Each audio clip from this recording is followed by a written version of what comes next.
Hey, what's up? My name is BloodHawk. I'm from New York City. Been playing Tekken since Tekken 5 back in 2004. I've been in the scene for about 15 years. I've been as a player, been doing commentary since Tekken 6, and I just love Tekken, man. So how did I get into the fighting game community? So this is a bit of a sad story, but I was in high school, and nearby we had Chinatown Fair, and I'd been going casually as like a freshman. So I was like 14, 15 years old, and I've been going and just like, you know, messing around, mashing some buttons on like Street Fighter, Third Strike, Marvel, CVS2, playing some DDR, like was like kids did at the time. So my mom passed when I was in my junior year. So I was like 16, 17. It was like 2004. So I was like really tore up. I stopped going to school like completely. I just stayed home. I either stayed home or I would just go to the arcade. So I started being like, you know, I started like kind of like, I had all this negative energy inside. Like, you know, I didn't like the world. I was mad at myself. I was mad at the world for taking my mom away from me. So I was like, I was trying to channel all that negative energy into something. So I just started trying to get better at fighting games. So I started playing Tekken 5 and Soul Calibur 2. Those are the first two games I tried to take competitively and tried to like not be like bad at them, you know. Even now, to this day, playing fighting games is a way of me trying to channel a lot of the negative emotions I have inside of me and trying to like do something with them positive, like, you know, like kind of like somebody would do with like a real like martial art or a sport or something. Just trying to like, because like, I mean, if I didn't have fighting games, I might have been doing some wild stuff out in the streets or something. I might have like gone to jail or done some messed up stuff. So what was the importance of Chinatown Fair, my local arcade, the sort of like the New York Tekken scene, or the New York City Tekken scene in general? So basically, that was Chinatown Fair even before I was around. That was the place you came in New York City if you wanted to play the best of the best. It didn't matter what game it was. It could have been Marvel 2, even as Marvel 1, Street Fighter, you know, Street Fighter 2 Turbo, Street Fighter Third Strike, like CVS2, and then like eventually like even like Tekken Tag 1, Tekken 4, and then when I came around Tekken 5, like if you were good at fighting games, eventually it caught you through the grapevine that if you wanted to make a name for yourself, you would come to Chinatown Fair.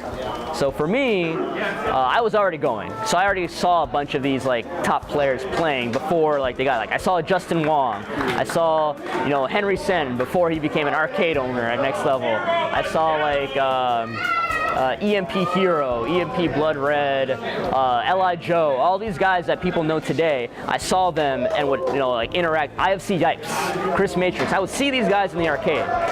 I wouldn't interact with them because I was a scrawny ass like 14, 15-year-old, but all these people that you know about today were in that arcade, playing those games, honing their skills, you know. So I came up during the T5 days, fighting GM and NYC Fab and my boy Liquid and Exalted, and a lot of these guys, Real Law, a lot of these guys you know now as a lot of like OGs in the community. Tekken 5 was our newbie time. That's when we came up. So, to be honest, if we didn't have Chinatown Fair, I have no idea where I would be right now. Like, I don't even know if I would be in the scene, if there would be like Tekken scene in New York City like that. So, I honestly like the effect it had is like, it's irreplaceable. It's like priceless. Like that's the best way I could put it. So what was my first Evo? So my first Evo was, I believe, 2009. It was a introduction tournament. It was for Tekken 6, but before Tekken 6 came out on console. So it was like arcade cabs only. So I came out because I wanted to compete. Basically New York and SoCal and NorCal and maybe like one other place in the country. We basically smuggled in like arcade boards from Japan. We were not supposed to have this thing, but like, you know, like at least for our arcade, like Henry Sen brought in the T6 board. We got to play it. So like, you know, me, GM, Fab, we were all really good at the game before it actually came out. So I wanted to go to EVO that year and see how well I would do and stuff like that. And I went, and I got washed. Like, the way, it was weird that year, the way they did it. It was like, they did like, if I remember correctly, they did like, there was 2 days, and it was basically like 2 days, each day would have like 2 like single elim tournaments, and I think the top 4 got put into like a bracket for finals. Like the top 8. Yeah, like, so like, but instead of top 8, it was top 4. And RIP ended up winning that. I think RIP got first, and then Suikin got second in 2007. And that's the EVO that RIP won. That's the one that he says when he talks about winning EVO. That's the EVO that he won.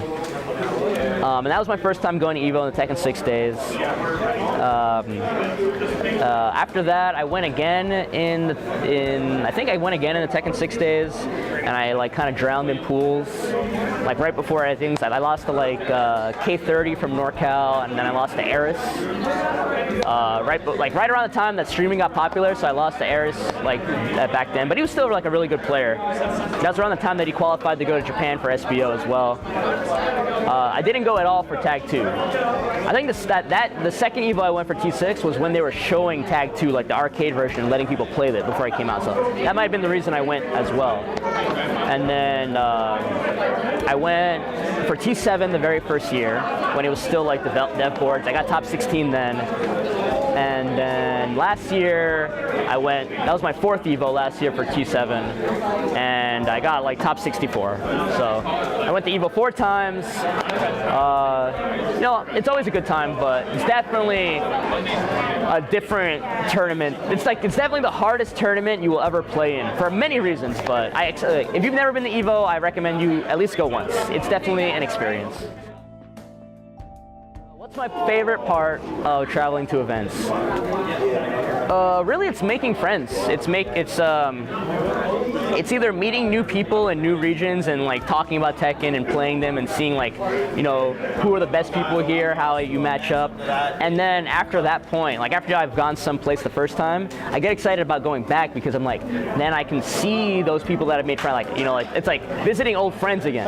So I have an excuse, like going to a tournament like somewhere that's out of my own region. It's like I get to see people that I don't necessarily get to see again, and I get to play good Tekken against people I don't normally play against. So it's like, it's really just making those friendships and then using travel as an opportunity to like rekindle them. Because like a lot of these people around the country, I'll see like maybe 2-3 times a year at that. So I really like catching up with them and seeing like what's going on in their personal lives, how they're doing, you know, like, you know, are they doing well? Are they in a bad spot? You know, maybe I can cheer them up, stuff like that. So it's really giving me like this extended set of friends and family that I would never have had if I never played the game before. I would have just stayed where I was, you know, in New York, and then never have like gone anywhere else and met new people before. So it's really a blessing in that sense. So what are my goals for 2019 for Tekken?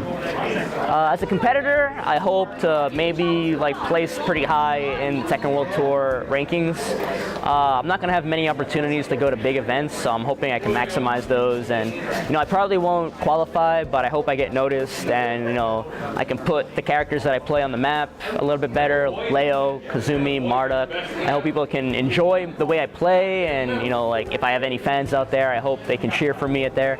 And then as a commentator, my main goal whenever I do commentary is I want people to like Tekken as much as I do. I want the love that I have for the game to penetrate into you and make you love the game as much as I do. And I hope anytime I do commentary, I hope that's my goal. If you end up coming away from my commentary liking Tekken or understanding Tekken a little bit more than when you left, then that goal has been achieved. And that's always my goal, no matter what year it is, whenever I'm on the mic for commentary. And I hope you enjoy Tekken with me throughout 2019.